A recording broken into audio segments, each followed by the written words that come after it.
ग्वालियर में रविवार की तपती रात साधारण से टेंट में पंखे के बीच गुजारने पहुंचे ऊर्जा मंत्री श्री तोमर।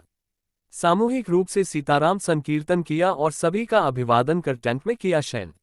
एक माह तक एसबड़ी के बजाय टेंट में पंखे के बीच गुजारेंगे रात। जून माह के पहले दिन यानी रविवार की तपती रात ऊर्जा मंत्री श्री प्रद्युम्न सिंह तोमर ने उपनगर ग्वालियर में कांचुमिल स्थित अपने घर के सामने स्थित पार्क में साधारण से टेंट में लगे पंखे के बीच गुजारी।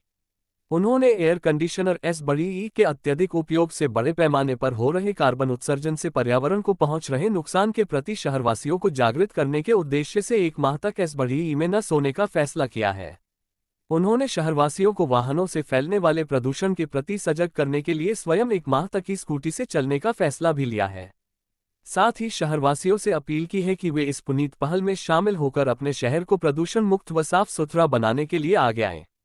ऊर्जा मंत्री श्री तोमर द्वारा शहर को स्वच्छ, प्रदूषण मुक्त एवं हरा भरा बनाने के उद्देश्य से की गई इस पहल में सहभागी बनने के लिए क्षेत्रीय जनप्रतिनिधि व शहरवासी उत्साह के साथ आगे आए हैं। जून माह की पहली रात ऊर्जा मंत्री श्री तोमर जब टेंट में पंखे के बीच रात गुजारने पहुंचे तो स्थानीय जनप्रतिनिधिगण एवं बड़ी संख्या में क्षेत्रीय नागरिक वहां जमा हो गए और उन्हें भरोसा दिलाया कि इस पुनीत पहल में हम सब पूरा सहयोग करेंगे। मंत्री श्री तोमर ने सामूहिक रूप से सीताराम संकीर्तन किया और सभी के प्रति अभिवादन कर टेंट में शयन करने चले गए। सेवक ने देश के यशस्वी प्रधानमंत्री माननीय नरेंद्र मोदी जी का जो देश को स्वच्छता का जो संकल्प है, प्रदूषण कम हो और हरा भरा हमारा शहर देश और देश उसको आम जन तक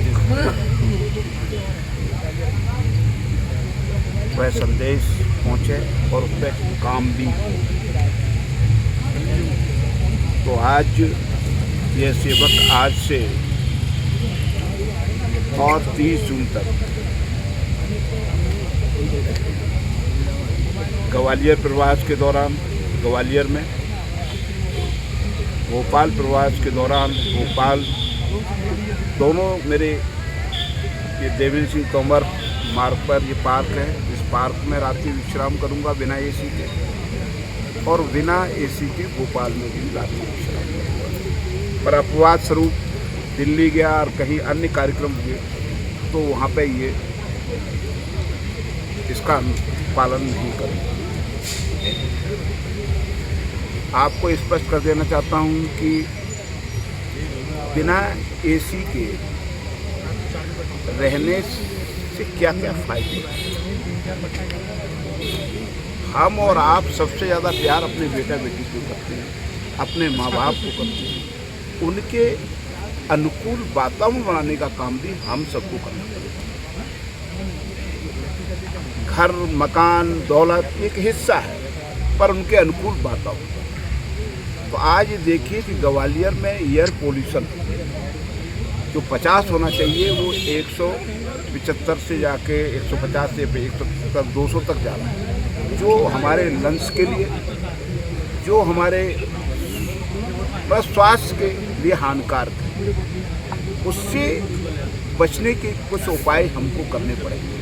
ये सारे काम सरकार नहीं करेगी, इस सारे कामों को करने के लिए हम लोगों की भी जिम्मेदारी है। तो ये सेवक आज से बिना एसी के रात्रि विश्राम करेगा और एक एसी 1.5 टन का भी कमरा छोटा ठंडा करने के लिए रात में कम से कम औसतन 8 घंटे चलाया जाएगा। और 8 घंटे चलेगा तो उसमें चलने में 14.4 यूनिट बिजली खर्च होगी, और 14.4 यूनिट बिजली को बनाने के लिए 13 किलो के समथिंग लगभग कोयला जलेगा। और 13 किलो कोयला एक दिन में जब आपका जलेगा तो इससे कार्बन डाइऑक्साइड पैदा होगा, और इसको पूरा महीने में गुणा कर लेंगे तो लगभग 390 किलो कोयला जलेगा। इससे जलने से 401 किलोग्राम CO2 पैदा होगा, कार्बन डाइऑक्साइड। और ये कार्बन डाइऑक्साइड हमारे स्वास्थ्य के लिए, बुजुर्गों के फेफड़ों के लिए, नए बच्चों के फेफड़ों के लिए। आप देख रहे हो आज मैं दुर्भाग्य है कि आज मेरे बड़े भाई मेरे बीच में नहीं हैं। जब हम दिल्ली उनको लेके जाते थे या कहीं जाते थे तो दिल्ली जाते थे, उससे पहले कहते थे अभी मत लाओ, जरा प्रदूषण ज़्यादा है।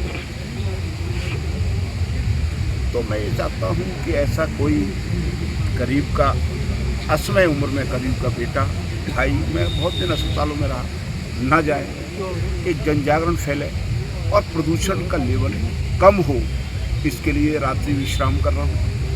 और इसके अलावा मैं इन 30 दिनों में ग्वालियर शहर में जब मैं रहूँगा तो ग्वालियर शहर में जो लोकल के काम होंगे, ऐसे भिंड जाना है तो गाड़ी से जाऊँगा, मुरैना जाना है तो गाड़ी से जाऊँगा, अगर किसी वरिष्ठ को लेने जाना है, किसी को लेने जाना है तो गाड़ी से जाऊँगा। बाकी रूटीन वे में मैं 4 व्हीलर वाहन का उपयोग नहीं करूँगा। इलेक्ट्रिक स्कूटी का उपयोग करूँगा और उस इलेक्ट्रिक स्कूटी का उपयोग करूँगा सोलर प्लेटें घर पे लगा रखी हैं, उससे ही ग्रीन एनर्जी से उसको चार्ज कर। ये उद्देश्य है कि हमारा शहर प्रदूषण मुक्त होगा तो हमारा प्रदेश प्रदूषण मुक्त होगा, हमारा देश प्रदूषण मुक्त होगा। और ये मेरे अपनों के लिए, अपने लिए करने का संकल्प है। आपने मंत्री जी, आपने इसकी प्रेरणा कहाँ से मिली? ये प्रेरणा एक्चुअल में बहुत साफ कर दूँ कि मुझे बड़े भाई के दौरान जब अस्पताल में रहा, मैंने कई लोगों को, लंग्स के लोगों को, परेशान लोगों को देखा है और दवाइयाँ भी असर नहीं करती हैं। डॉक्टर हाथ उठाते हैं कि प्रदूषण,